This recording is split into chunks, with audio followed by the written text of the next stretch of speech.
I did not dress up for you guys, just, you know. You're standing now. You're definitely not worthy of getting dressed up for. I have to speak at Naked Noon right after this. I am standing up. I kind of like the stand-up thing a little better. It's a nice addition they gave me. So, All right, we'll start sport filming. coat looks better when I stand up. It's all good. The sport coat won't continue. Just stand up, roll up. Oats coats.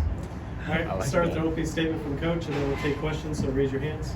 Yeah, we're looking forward to it. I mean, it's in college basketball, it's a long time to practice before you actually get to play games. So, you know, you get to 30 practices. We've had 28. We got tomorrow and Sunday left, and then we'll be ready to go. You know, Adam's done a good job kind of working with us, putting our schedule together. We got some quality teams right out of the gate. And Morehead, Coach Spradler's young, but he's done a really good job there. I think they won that regular season outright for somebody told me first time in 39 years or something. So he's done a really good job. Obviously, you know, with background in Kentucky, he knows our league well, and I'm sure they'll be ready for us. We're gonna have to be ready for them. They've got some really good players. They got some good transfers, growth returners. But you know, at this point of the year, we're a lot more concerned with who we are. You know, we had a scrimmage and an exhibition. Scrimmage against TCU and exhibition against Wake Forest. There's certain things we learned in both. And we weren't fully healthy for either one of them, neither were they either. But we should have everybody available on Monday. You know, Sears and Davin didn't play in the Wake Forest exhibition. They've been full go in practice pretty much all week. So as long as you know, everybody stays healthy these next two practices, we should have all 12 guys available to play Monday. So it'll be good to see Aaron and Mark, you know, play together in the backcourt. Can they feed off each other? You know, Latrell's been good. Ryland's been a lot better. I think our backcourt will be, you know, much improved from what we saw in the scrimmage and the exhibition with everybody being healthy. And then, you know, our front court's versatility and depth, I think we can really get to. Lagay's starting to come around. He's only been able to practice full go for a couple of weeks now, but you know, him and Pringle both be able to play, and we'll be able to go small with Grant playing there some, and even Jaron maybe playing at the 5 some. So I think our depth will be good. We're gonna play the way we've always played here. We're gonna play fast. We're gonna play hard. We're gonna take a lot of threes, but faces will be a little bit different when we roll them out there Monday. Start on the right here, Charlie. Yeah, hey Coach. We got this all to Sam and Jaron. Just how have you seen them transition to the college game and the progress they've made since getting here? Yeah, I mean, Jaron's supposed to be a senior in high school this year, so you know he's young, but he's real quiet. He's a sweet kid, like really good kid. They're both really good kids, but you know, Jaron's super quiet, but shouldn't mistake the quietness for softness. He's not soft at all. He's got some toughness and physicality to him. He drives the ball. You know, he's good. I mean, he's got a lot of Noah Clowney in him. I mean, they're different. Noah's probably a little more vocal, and Jaron's shooting it pretty well. You know, Noah had a couple streaks where he missed a lot in a row, but other than that, I mean, he shot it pretty well for us. I think Jaron will shoot it pretty well. For us, you could be kind of that spacing 5, be a 4 that can play. You know, you could put Grant at the 3, him at the 4, bring Lurwake at the 5, and go real big. So he gives us some versatility there.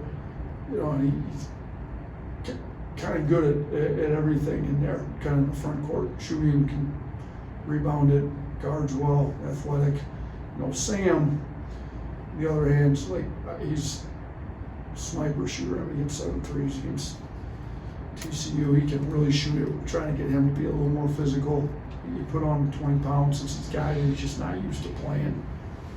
Like he's 200 plus pounds. We're kind of welcome to the 200 club, Sam. Now you can go ahead and use the 200 pounds and drive the ball with some physicality and show some physicality on D. But one thing he does is an elite level is shoot the ball, and he's going to space the floor for us. And at his size, you got to really plan pretty tight to close out late, and he's going to have it off. And he's making a real high percentage of open shots, and if he gets a catch and shoot 3, everybody in the gym has been watching us practice for the last couple of months, thinks that thing's going in. Nick Alvarez.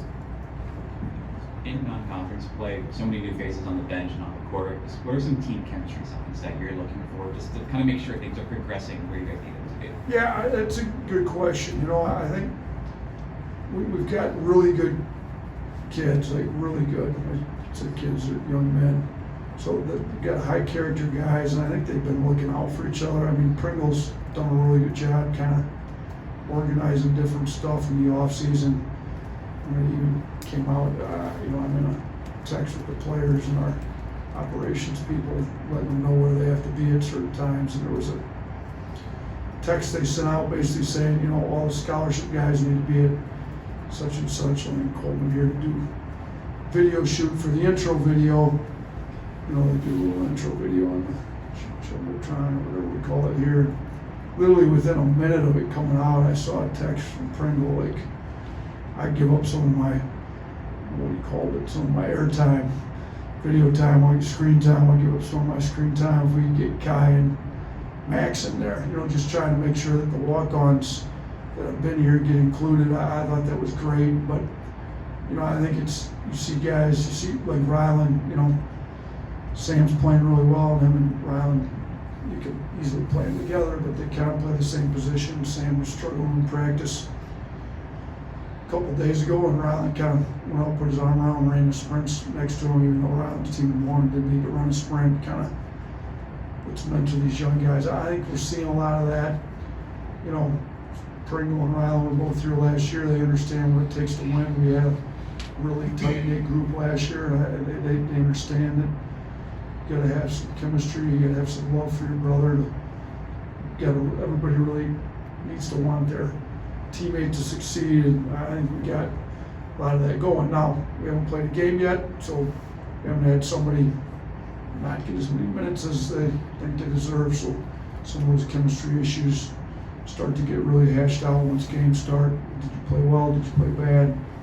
You know, how poorly did you play? If we played poor and we get a win, or you still super happy for all your teammates? So, you know, I think that's going to be great, but kind of got to wait and see for the games to start to see how great the attitudes stay. But they've been great so far.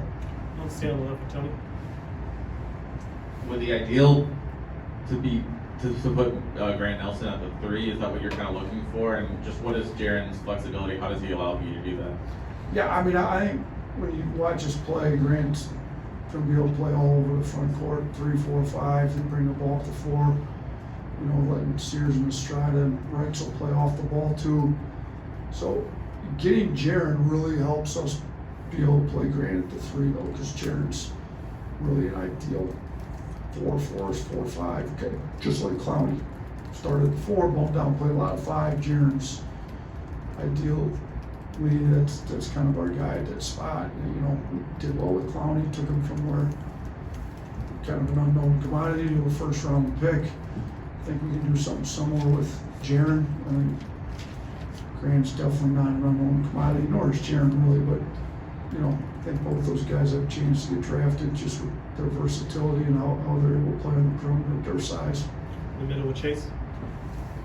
I want to ask you about the passing of Bob Knight this week. I think you were still at Romulus when he retired, but did you ever meet him? Did you ever work with anybody who worked with him, anything like that?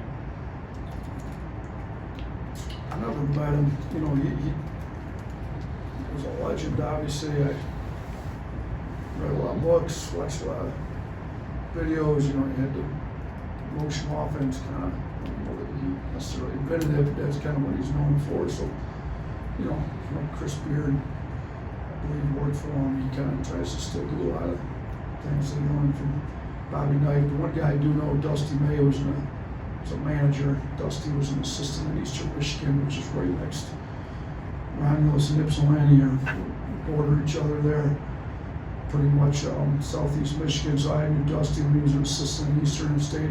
Shoot, I still talk to him a lot. You know, Dusty was a manager for him. A lot of Bob Knight stories out there, but one thing he did well is he motivated his guys to play hard, and they won at a high level. So, you know, a lot of respect for that for him on that stuff. You know, Hall of Fame coach, kind of an icon, passed away, but you know, I definitely admired those coaches. You know, when I was growing up, it's Coach K, who, ironically, you know, played for Knight, Coach Knight, Dean Smith, and Lloyd Williams. Like these guys you've watched are now all retiring or passed away. So, you know, it's sad to see him go, but really had an unbelievable career. Shoot, somebody texted me if I get tossed from a game again, let's make sure I throw a chair across the court to make it emphatic. But he's got a lot of things that people remember Bob for. So, Austin? Yeah, you talked about him off the court a little bit, but Nick Pringle, how's he grown this year into the role that you want him to play? Obviously, I think last year he was kind of a bonus for you guys with having Bediako in the starting lineup and being able to go to him. But now him having to kind of step into that role, how is he taking that? Yeah, he's definitely an improved player. He's, you know, we need him to be a lot better on defense than he was last year for us. You know, he's getting better. He's getting better at pick and roll. And, you know, we told him he's not as big as Charles was. He's not as good a rim protector, but there's a lot of other things he can do better. You know, he can move better. We can be a little more aggressive with him. He can be up to the level of screen more than Charles was. He runs faster. So let's play to his strengths. Let's talk about everything he can do. You know, and let's try to design defense and offense more to play to his strengths, and we're able to do that. I think while still inherently playing the same way, we are able to tweak things within the offense, defense to our personnel, and we need him to be good for us this year. He's been pretty good in the offseason so far. Last one, Joe. Coach, obviously, you've been working with the team for all of the preseason, so you're learning the team through preseason. But what was the biggest lessons that you took from the two live action against TCU and against Wake Forest that you're really preaching to the team through this last week? Yeah, so, you know, we try to take major themes every time we play. So, you know, you kind of get into the TCU one. Our biggest theme was our start. Like, we started out off, we were down 30-14. We just, the intensity, you know, we're doing a lot of teaching, a lot of new guys, transfers. When you teach, sometimes your intensity, you know, we had to get back to like even if you screw up and you're all going to screw up a bunch, like we have to play harder the whole time. So effort, intensity, ready to go right out of the gate, major theme against TCU, which ironically enough, that was kind of the theme last year against TCU when they killed us. So, you know, and they do a good job of making sure that they're ready to do that. So then get to the Wake Forest game, I thought we were a lot better start. Thought we played a lot harder. I thought it was more, you know, can you maintain it? Get up 19, you know, give up a 6-0 run in the last 40 seconds of the half. You know, it was more, we not only need a great first 4 minutes, we need great last 4 minutes each half, and then a great first 4 of the second half. That last 4 of the first half, first 4 of the second half, we weren't that good. And, you know, our rim reads, you know, we had guys getting down the middle of the rim, just making poor decisions. So can we get the ball moving? Can we spray it out, get more? And we were 1 for 10 from 3 in the second half against Wake. Like, we need to take more, and we need to get better ones, and 5 for 20 at the rim. Like, just better reads. So play the full 40, can't relax when you get up 19. Ready to go speak at Nick at noon right now. So a lot of Coach Saban speak there. You know, it doesn't matter what the scoreboard, you continue to play no matter what. That was probably a big takeaway from the Wake Forest one. But I think we'll be ready to go Monday. Our guys have been really good all week. So great seeing you guys again. I guess Monday after the game we'll see you again. So roll tide. Thanks, Coach. Thank you, Steve.